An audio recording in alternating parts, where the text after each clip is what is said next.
સમગ્ર દેશ સહિત ગુજરાતમાં મુસ્લિમ બિરાદરો દ્વારા મહોરમ પર્વની આસ્થાભેર ઉજવણી માટે તડામાર તૈયારીઓ ચાલી રહી છે। ભરૂચ જિલ્લામાં પણ વિવિધ વિસ્તારોમાં પરંપરાગત અને કલાત્મક તાજિયાના નિર્માણને આખરી ઓપ આપવામાં આવી રહ્યો છે। ભરૂચ શહેરના નસીરપુરા વિસ્તારમાં નરસિંહપુરા યંગ કમિટી દ્વારા દર વર્ષની પરંપરા મુજબ આ વર્ષે પણ આકર્ષક રોશની અને સૂક્ષ્મ કોતરકામ સાથે ભવ્ય તાજિયા તૈયાર કરવામાં આવ્યા છે। કમિટીના સભ્ય સરફરાઝ પઠાણના જણાવ્યા અનુસાર મહોરમ ઇસ્લામ ધર્મમાં શોકનો મહિનો માનવામાં આવે છે અને કરબલાના મેદાનમાં હઝરત ઇમામ હુસૈન અને તેમના 72 સાથીદારોની સત્ય અને ન્યાય માટેની શહાદતની યાદમાં દર વર્ષે તાજિયા બનાવવામાં આવે છે।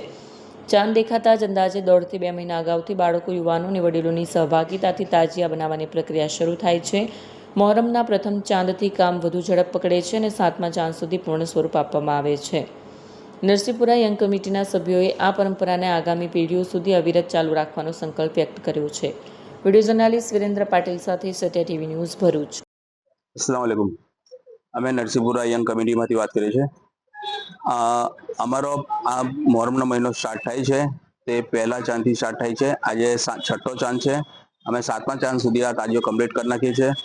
અમારો મહોરમનો મહિનો ગમનો મહિનો કહેવાય છે, જેમાં ઇમામ હુસૈનના જોડે એમના 72 સાથીઓને શહીદ કરવામાં આવ્યા હતા। એમની યાદમાં અમે લોકો આ તાજીઓ બનાવીએ છીએ ને છોકરાઓ ને બુઝુર્ગો મળીને 2 મહિના, 1.5 મહિના પહેલાથી આનું કામ ચાલુ કરે છે। તો આજ જે કમ્પ્લીટ થાય છે, જેમાં બધા જ લાઇટિંગ, કોતરકામ ને બધા લોકો મળીને કરે છે ને અમે આ દર વર્ષની જેમ આ વર્ષે પણ આ તાજીઓ બનાવ્યો છે ને અમે લોકો જ્યાર સુધી જિંદા રહીશું ત્યાર સુધી આ તાજીઓ અમે લોકો બનાવીશું।